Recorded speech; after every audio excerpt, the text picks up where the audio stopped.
Olá, 22 de maio de 2021, bem-vindos a mais um Diário de Bordo. Eu sou Márcio Rodrigues de Paula, acessem meu canal no YouTube, Márcio Rodrigues Diário de Bordo.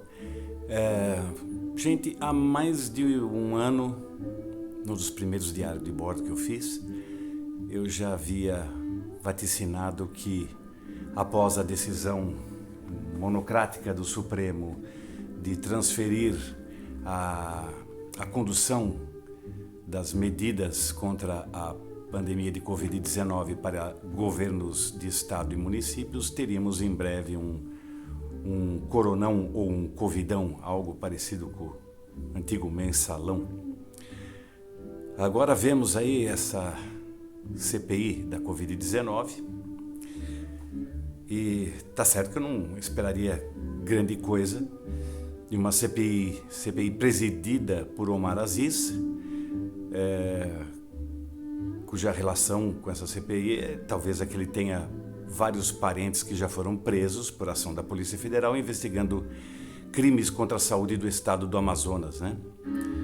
E temos como relator alguém da estatura moral de uma folha de papel deitada, Renan Calheiros, que tem em seu currículo dezenas de processos por corrupção, alguns dos quais devidamente postos no freezer do Supremo. Não dava para esperar grande coisa, mas confesso que eu fiquei estarrecido quando eu vi no segundo dia de depoimentos do ex-ministro General Pazuello, ex-ministro da Saúde, quando o senador do Cidadania, o Alessandro Vieira, gaúcho, senador por Sergipe, o comparou, utilizando-se de um texto de Hannah Arendt, filósofa alemã de origem judaica,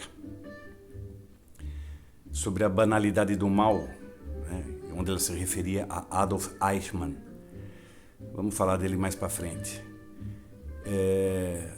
Usando esse texto para comparar esse criminoso nazista ao general Pazuello. Então vamos falar um pouquinho, já que quase ninguém entendeu muita coisa disso, vamos falar um pouquinho sobre Adolf Eichmann, nascido em 1906, né, em Solingen, na Alemanha. Ele chegou ao status de Obersturmbannführer, que corresponde ao posto de tenente-coronel das SS, Força Paramilitar Nazista, né?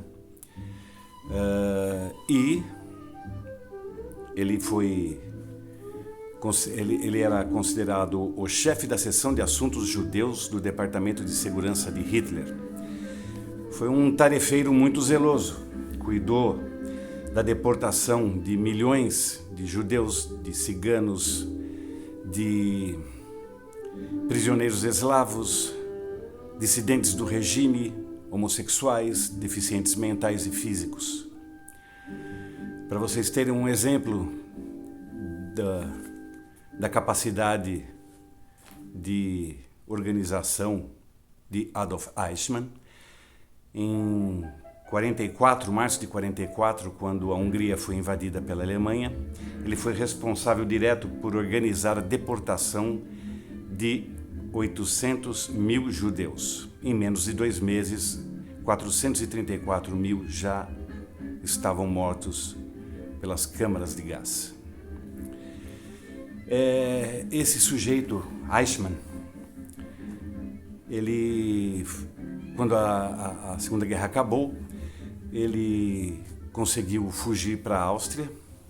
Em 1950, com a ajuda da organização Odessa, ele fugiu para a Argentina, onde lá viveu, até que em 1960, localizado pelos serviços de segurança israelenses, ele foi sequestrado e levado para julgamento em Israel. Foram os agentes do Mossad e do Shin Bet, dois dos 3 longos braços da inteligência israelense que foram responsáveis por essa operação. O julgamento demorou mais de um ano e, finalmente, ele foi enforcado por crimes contra a humanidade em 1º de junho de 62. Eichmann ainda diria, em 45, próximo do fim da guerra,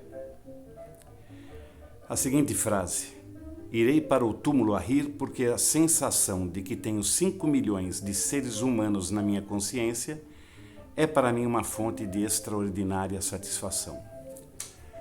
Então, temos um senador, Alessandro Vieira, que compara o ex-ministro da Saúde com um criminoso nazista, num flagrante desrespeito à inteligência de todos, né? Num desrespeito à história, num desrespeito cruel às vítimas do Holocausto.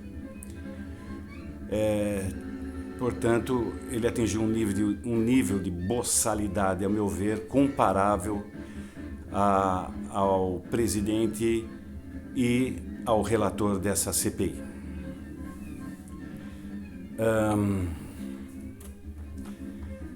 Difícil, né? Então, já que falamos de Holocausto, forçadamente, que é um assunto que eu pessoalmente não gosto de falar sobre, porque faz parte de um trauma da minha infância. A primeira vez que eu vi uma foto de um campo de concentração e não consegui entender aquilo, e nem meu pai conseguiu me explicar. Aliás, até hoje eu aguardo uma explicação como a humanidade pôde proceder dessa maneira, né? Pessoas, diziam pessoas, seres humanos. Um amigo meu falou para mim, mandou recentemente uma mensagem dizendo que essa epidemia fez mal aos bons corações. Concordo, fez sim. Por outro lado, essa epidemia também fez com que os de mau coração se apresentassem sem nenhum disfarce. Eu deixo vocês, já que falamos de ciganos também, deixo vocês aqui com um som maravilhoso do violonista Django Reinhardt, gravado em 49 junto com Stephanie Grappelli, um famoso violinista de jazz. Então, um violonista e um violinista, vejam que diferença faz uma vogal. Um grande abraço, até o próximo Diário de Bordo. Fé no futuro, som na caixa, ouvindo Django Reinhardt e Stephanie Grappelli. Abração, até a próxima.